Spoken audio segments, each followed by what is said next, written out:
right through me. For a moment, I couldn't move. Then the papers were sliding into my hand. I took a shaky step back, tearing my eyes from Devon's to start the transactions on my computer. It took several minutes, and I was hyper-aware of him studying me. It made me nervous how much that small touch had thrown me. Was he toying with me? I had to cancel my work a couple of times and start over, which was irritating when I wanted to get him out of here as quickly as possible. Finally, I was finished. I stepped over to the printer to retrieve his receipts, and my toes screamed in protest from the $200 leather boots I'd been unable to pass by in the store. They looked amazing, but wearing them to a job where I stood for 90% of the time had been a mistake. I winced, grabbing the papers and glancing at the clock again. 2 minutes, thank God. I swore I was going to walk home barefoot rather than put up with these boots another second. I handed him his receipts, careful this time not to touch him or allow him to touch me. "Everything all right, love?" Devon asked. His eyes were the lightest of blues with a web of fine lines at the corners, as though he'd spent too much time squinting into sunlight.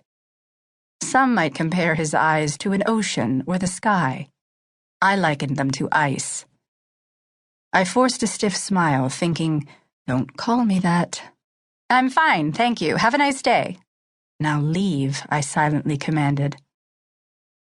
The barest hint of amusement crossed Devon's face, as though he could hear inside my head. Then it was gone. He leaned closer.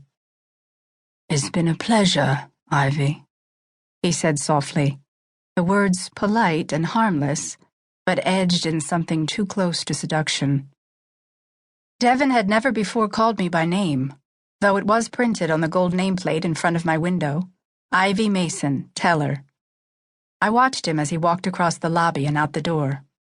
"Girl, you are blind. That man is drool-worthy and hot for you, my friend." I turned at Marcia's teasing and grimaced. "I have no idea why he always comes to my line," I groused. "I'm not nice to him." Marcia rolled her eyes. "Gee, why does he come to my line?" she mocked. "It's a total mystery. The fact that you could be a flipping model wouldn't have a thing to do with it." I sighed inwardly. Marcia meant well, but I wasn't a girl who valued my looks. They'd brought me too much trouble. I had hair that women paid thousands of dollars to try to achieve. Pure white blonde that was thick, long, and straight. My eyes were a combination of brown and green so that they seemed gold, and I'd been blessed with high cheekbones and full lips. I'd been compared to a perfectly delicate porcelain Barbie doll, a comparison I hadn't appreciated. Most women disliked me on sight just on principle, so I went out of my way to be nice. Marcia was one of the few who'd befriended me immediately when I started working here 6 months ago. "I think he's weird," I replied. "Something about him is just off." I knew his type all too well. They presented a perfect face to the world, then were an utterly different person when no one was looking. "He's rich and gorgeous," Marcia said wistfully. "I could overlook a lot of weird for those two things." I burst out laughing, my good humor restored by Marcia's irreverence. She was completely unapologetic about her goal of finding a rich husband. Period. She'd moved to St. Louis a year ago from the middle of nowhere, Iowa, and had been on the hunt, as she put it, ever since then. So far, she dated a lot, but as of yet, no proposals. "He's got to be at least 8 or 9 years older than us," I argued.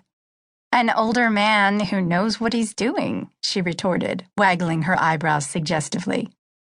"You mean an older man who'll die first and leave you his money," I teased her. She laughed. "I wouldn't complain. So, do you have big plans for the weekend?" I shook my head. "Not really. Logan and I are meeting a friend of his for dinner. I don't really know what his plans are for the rest of the weekend. I'm counting on doing a whole lot of nothing." Marcia shook her head. "I don't understand this relationship you have with Logan," she said. "You're living with him, but you're not together." "I told you," I said. "We're just friends. I needed a place to stay that didn't cost a fortune when I moved here, and his roommate had just moved out. End of story." What I didn't